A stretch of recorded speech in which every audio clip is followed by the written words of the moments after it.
The first of 7 heats in the men's 100 meters. Top 3 coming back for the semis.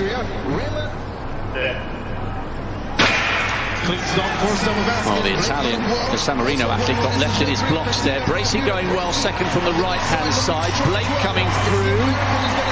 Oh, how about that on the far side? Ikebwo ran really well behind Bracey, and he's actually denied CJ Green an automatic place in the semis.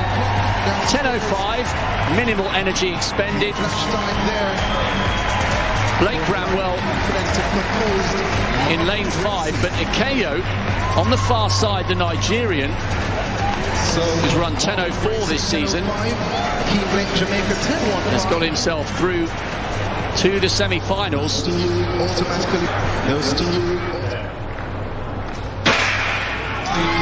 Right, watch for the American to get away well, and indeed he has done. Siu Bing Tan, the fast starter, is going backwards a little bit. Ash coming through, and Hughes on the far side. 9.79. Hang on. I'll say that again.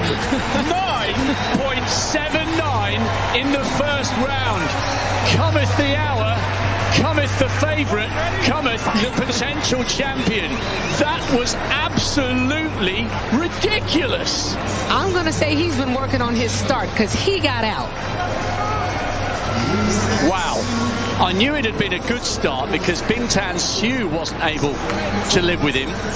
Hughes ran well over on the far side, and it was very tight in the battle for the 3rd place, which I think maybe Matadi's taken. Zarnell Hughes has come 2nd in 9.97. Matadi was out-dipping Ash. The Nigerian was in a qualification position for most of the race. Hughes came through for 2nd.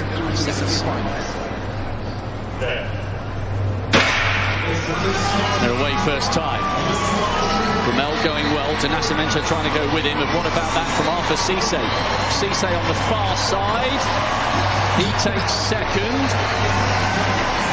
Well, it's not 9.79, but that's another very, very good piece of qualification. 9.89. To Nascimento ran really well for 3rd there. Blake will be disappointed to miss out on an automatic spot. It's really hard, this, because if you hadn't seen Fred Curley's 9.79, our mouths would be agog and aghast at 9.89. But I think he had a glitch at his start. He didn't take off when the gun went off. It looked like he hesitated, and then he went. Really good run by Cissé as well for Côte d'Ivoire. I was really pleased for him.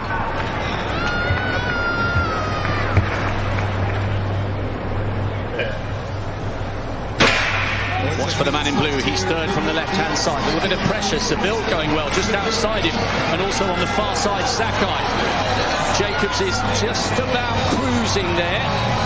Very nice qualification from oblique Seville. Sakai did well on the far side.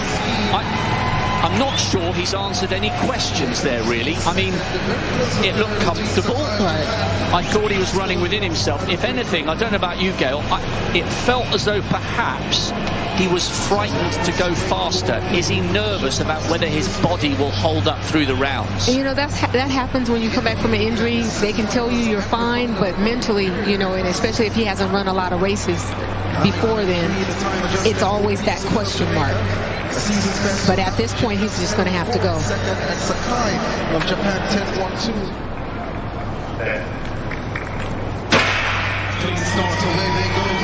Good start. Blake takes a while to get up into his running. Tobogo going really well, the young Botswanan. What a talent he is. Blake's quite happy just to stand around and watch. Tobogo, Brown and Blake making it through. This track is so fast. That is a new lifetime best for Tobogo.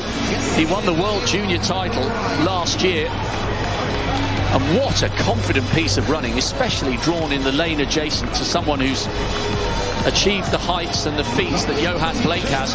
It's a World Junior record. Not only a PB, not only a national record, top of the pile.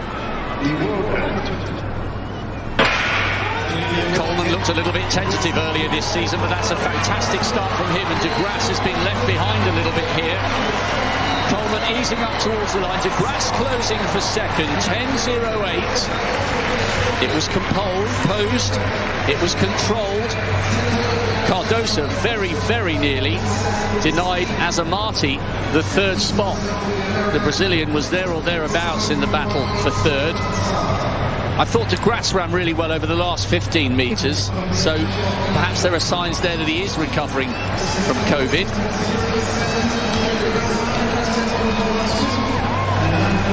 No, he's not normally known as the best starter, but his closing speed has always been what gets him through.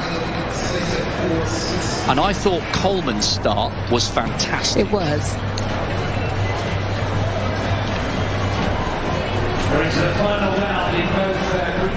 The last of 7 heats of the men's 100 metres, which 3 guaranteeing themselves a return for a mouth-watering set of semis tomorrow night.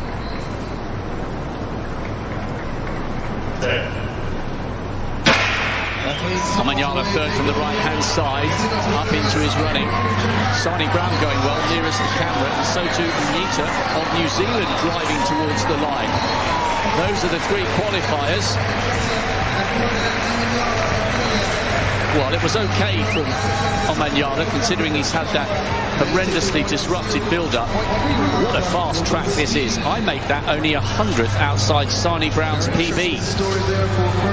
That was an excellent run from him. And so too the New Zealander, who I'm pretty sure would have beaten his personal best. He's slightly ungainly, but deceptively effective. Amanyala lives to fight another day, and he'll be probably going back to bed as soon as he possibly can. Yes, I would hope so. Get some food and get some rest.